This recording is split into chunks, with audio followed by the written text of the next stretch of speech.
ప్రభు యేసుక్రీస్తు నామములో మీ అందరికీ శుభములు. తపస్సు కాలపు 3వ బుధవారము.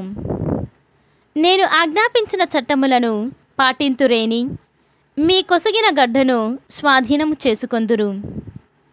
మొదటి పట్టణము ద్వితీయోపదేశ కాండము 4వ అధ్యాయము 1వ వచనము మరియు 5వ వచనము నుండి 9వ వచనం వరకు. మోషే ఇశ్రాయేలులతో ఇట్లు పలికెను, నేడు నేను మీకు బోధించుచున్న చట్టములను విధులను పాటింపుడు. అట్లు చేయుదురేని మీరు బ్రతుకుదురు. మీ పూర్వుల దేవుడైన ప్రభువు మీ కొసగిన నేలను స్వాధీనము చేసుకొందురు.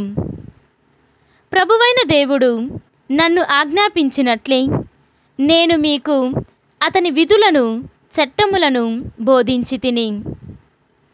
మీరు ఆక్రమించుకొని స్వాధీనము చేసుకొనబోవు నేల మీద ఈ ఆజ్ఞలన్నింటినీ పాటింపుడు. మీరు ఈ విధులన్నింటినీ అనుసరింతురేని ఇతర జాతులు మీరెంత వివేకవంతులో ఎంత విజ్ఞానవంతులో గుర్తింతురు. వారు ఈ విధులను గూర్చి విన్నప్పుడు ఈ మహాజాతికి ఇంతటి వివేకము విజ్ఞానము అబ్బినది కదా అని విస్తుపోవుదురు. అవును మరి, మన దేవుడు పిలువగానే పలుకును. ఏ జాతి జనులకైనను ఎంత గొప్ప జాతి జనులకైనను వారి దేవుడు మన దేవుని వలె చేరువలోనున్నాడా? ఏ జాతికైనను ఎంత గొప్ప జాతికైనను నేను ఈనాడు మీకు వినిపించిన న్యాయబద్ధమైన విధుల వంటి ఆజ్ఞలు చట్టములు కలవా? కానీ జాగ్రత్త, ఆనాడు మీరు కన్నులారా గాంచిన అంశములను మరువకుడు. జీవితాంతము వానిని జ్ఞప్తించుకొనుడు. వానిని మీ కుమారులకు మనుమలకు కూడా తెలియచేయుడు. ఇది ప్రభువాక్కు. సర్వేశ్వరునికి వందనములు. ఈనాటి సువిశేషము పునీత మత్తయి గారు వ్రాసిన సువిశేషము 5వ అధ్యాయము 17వ వచనము నుండి 19వ వచనము వరకు.